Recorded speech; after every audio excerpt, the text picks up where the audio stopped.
পীরের নামে এই মাদ্রাসা। আমি এই মাদ্রাসা 1999 সালে প্রথম দায়িত্ব গ্রহণ করি। সেখান থেকে 1 লাখ টাকা বছর আদায় হতো না, বছরে লাখ টাকা আয় হতো, লাখ টাকা ব্যয় হতো। তারপরে 2 লাখ 3 লাখ টাকা আয় হতো, 2-3 লাখ টাকা ব্যয় হতো। এখন 80 লাখ টাকা আয় ব্যয় মানে এটা ইয়াকুবের কৃতিত্ব না, এটা দাদা হুজুর, বসিয়াট হুজুর, সুফি সাহেব হুজুরের খাস দোয়া। আগে বিশ্বাস করত তারা কবরে বসে মাদ্রাসার জন্য দোয়া চাচ্ছেন। এখন আমি ওই বিশ্বাসটা হারিয়ে ফেলেছি। তারা কবরে বসে এই মাদ্রাসার জন্য আর দোয়া করে না। কবরে বসে দোয়া করলে 2-3 লাখ টাকা করে হতো। তারা এখন এই মাদ্রাসায় রুহানি হালাতে এসে মাদ্রাসার জন্য দোয়া করেন। তাই এই মাদ্রাসায় 80 লাখ টাকা আয় ব্যয় হয়।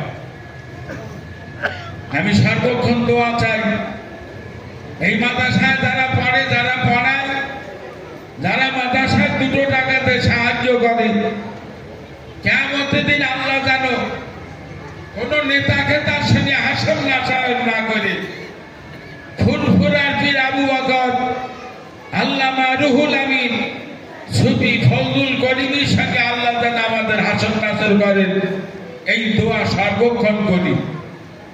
মাদ্রাসার সমস্ত বাচ্চারা প্রতিদিন ফজরের নামাজের পরে কোরআন তেলাওয়াত করে, সমস্ত দাতাদের নামে দান করে তারপরে এই পড়াশোনায় রত হয়।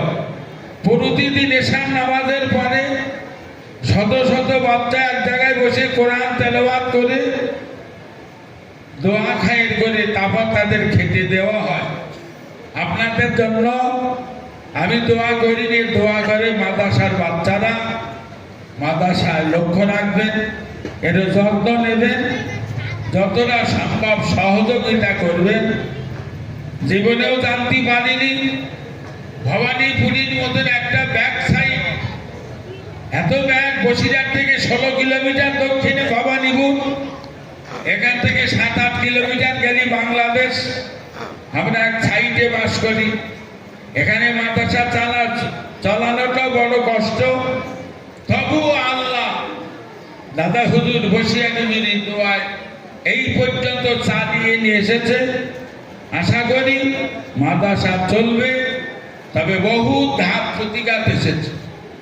ক্ষমতা নেই মাদ্রাসা চালানোর, ওর মাদ্রাসা চালানোর যোগ্যতা নেই, আলেম চেনাচ্ছে, ক্ষমতা নেই, বহুত কিছু বলেছে। কিন্তু আল্লাহ আমার মতন একটা ক্ষুদ্র মানুষের দিয়ে এত দূর এগিয়েছে, মানে দাদা হুজুর আর বসিয়াট হুজুর আর সুফি সাহেব হুজুরের খাস দোয়া আছে আমার পিছনে। তাই এত বড় কাজ আল্লাহ করিয়ে এনেছে। আপনারা দোয়া করুন, আমরা দোয়া করি। আল্লাহ জানো দাদা হুজুর, বসিয়াট হুজুর, সুফি সাহেব হুজুরের সঙ্গে কিয়ামতের দিন আমাদের হাসর নাসর করে। জোর আওয়াজে বলেন আল্লাহুম্মা আমিন।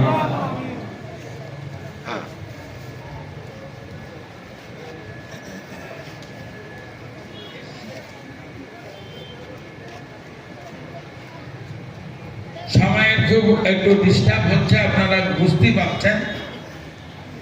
এখন মালিকপুর মাদ্রাসার যিনি বুখারী শরীফ পড়ান, বসিরহাট কলেজের একজন প্রফেসর হযরত মাওলানা আবু সালেম সাহেব সংক্ষেপে 2 কথা আপনাদের বলবেন। মাওলানা আবু বকর সাহেব হুজুর, উনি বুখারী শরীফ দর্শ দিচ্ছেন। আমরা ফুরফুরা শরীফের আমজাদ হোসেন হুজুর বুখারী সাহেবকে দাওয়াত করেছিলাম। হঠাৎ আজ 2 দিন তার শরীর খারাপ। কালও ফোন করেছিল, দোয়া করেন যদি কাল যেতে পারি। আজকে সকালে ফোন করে বলছে আমি শুয়ে আছি, শরীর খুব, মাথা শুধু তাল খাচ্ছে, আমি যেতে পারছি না। তাই বুখারী শরীফের শুভ সূচনা আল্লাহাদ হযরত মাওলানা আবু বকর সাহেব ইনিও বসিয়ান আমিনিয়ায় দীর্ঘদিন ধরে বুখারী শরীফ পড়িয়েছেন। বর্তমানে জাহিদা মাদ্রাসাতুল বানাতের শাইখুল হাদিস উনি বুখারী শরীফ শুরু করবেন। বসিরহাট আল্লামা হুজুরি চোখে দেখিনি, তার রক্তে দিগার মেজু ভাইজান হুজুর এসেছেন, তিনি আপনাদের নিয়ে আখিরি মোনাজাত করবেন। এক্ষুনি বক্তব্য রাখছেন হযরত মাওলানা আবু সালেহ সাহেব, খুবই যোগ্যতা সম্পন্ন আলেম।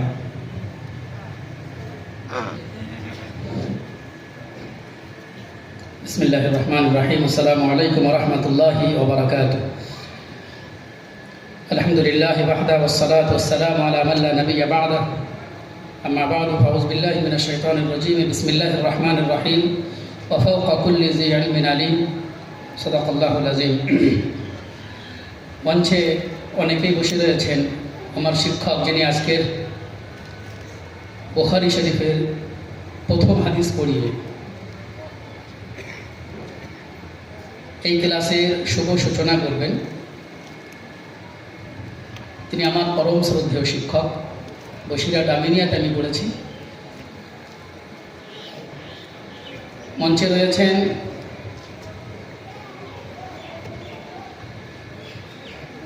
আমাদের সকলের শ্রদ্ধেয় এবং সকলের কাছে সম্মানীয় জনাব হযরত মাওলানা শরীফুল আমিন সাহেব দামাত বরকাতুহুম। তিনিও আমার শিক্ষক। আমি বসিরহাট সিনিয়রেও 1 বছর পড়েছি। হুজুরের কাছে আমি ইতিহাস পড়েছিলাম। আরও অনেকেও রয়েছেন যারা সকলেই আমার শিক্ষক তুল্য। আমি তাদের কাছে অত্যন্ত নগণ্য।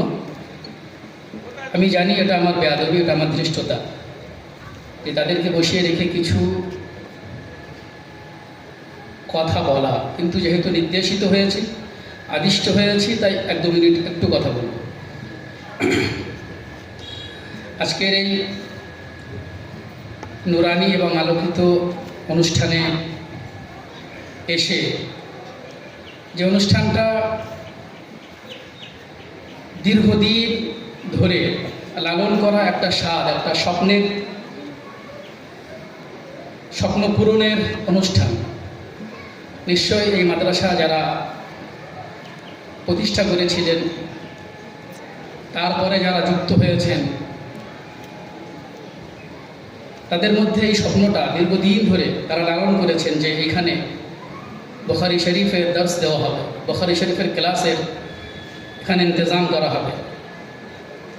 বিগত বছর মিশকাত শরীফের সূচনা অনুষ্ঠানে আসার সৌভাগ্য হয়েছিল, এই বছরেও এসেছি।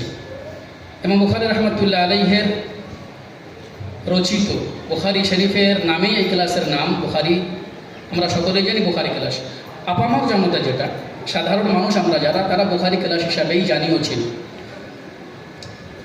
আলেম হওয়ার সর্বোচ্চ ক্লাস এটা, সর্বশেষ ক্লাস এটা। এই ক্লাসে আরও অনেক কিতাব পড়ানো হয়। হাদিসের আরও অনেক বিখ্যাত গ্রন্থ এই ক্লাসে পড়ানো হয়। কিন্তু বুখারী শরীফের সম্মান আল্লাহ এত বেশি দিয়েছেন যে অন্যান্য গ্রন্থ থাকলেও এবং তারাও স্ব স্থানে অত্যন্ত গুরুত্বপূর্ণ এবং গুরুত্বের অধিকারী। কিন্তু বুখারী শরীফের গুরুত্ব এত বেশি যে এই ক্লাসের নামই হয়েছে বুখারী ক্লাস।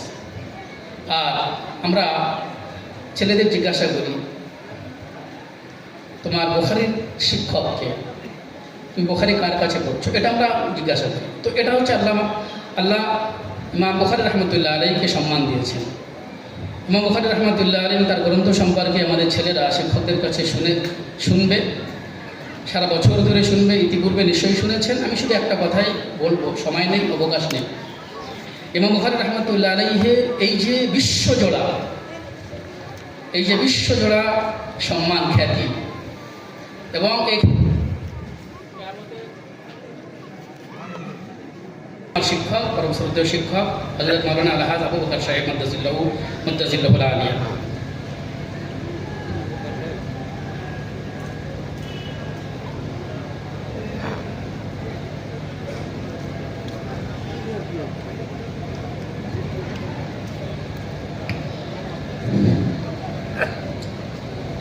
একজনের করে করলে ভালো হয়, আমার সবাই নেই তো, যে করে একজন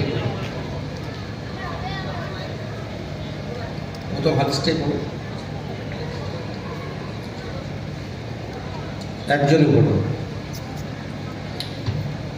أعوذ بالله من الشيطان بسم الله الرحمن الرحيم الحمد لله رب العالمين والصلاة والسلام على سيد المرسلين وعلى آله وصحبه أجمعين أما بعد فإن أصدق الحديث كتاب الله وخير الهدي هدي محمد صلى الله عليه وسلم وخير الأمور عوازمها وشر الأمور محدثاتها وكل محدثة بدعة وكل بدعة ضلالة وكل ضلالة في النار وبسند المتسلمين إلى الإمام الهمام الحافظ الهجة أمير المؤمنين في الحديث أبي عبد الله محمد بن إسماعيل بن إبراهيم بن المغيرة بن برد الجعفي اليمني البخاري رحمه الله تعالى ونفعنا بعلومه وعلومهم آمين يا رب العالمين أنه قال حدثنا بسم الله الرحمن الرحيم باب كيف كان بدء الوحي إلى رسول الله صلى الله عليه وسلم وقول الله عز وجل إنا أوحينا إليك كما أوحينا إلى نوح والنبيين من بعده حدثنا الحميدي قال حدثنا سفيان قال حدثنا يحيى بن سعيد الأنصاري قال أخبرني محمد بن إبراهيم التيمي أنه سمع علقمة بن وقاص الليثي يقول سمعت عمر بن الخطاب رضي الله تعالى عنه على المنبر يقول سمعت رسول الله صلى الله عليه وسلم يقول إنما الأعمال بالنيات وإنما لامرئ ما نوى فمن كانت هجرته إلى دنيا يصيبها أو إلى امرأة ينكرها فهجرته إلى ما هاجر إليه.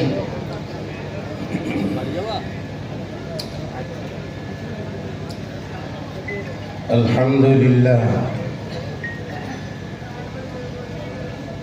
ভাই লাইভগুলো বন্ধ করে দেবেন অথবা শুধু ছবিটা বাদ দিয়ে অনুষ্ঠানটা সম্প্রচার করবেন। Front camera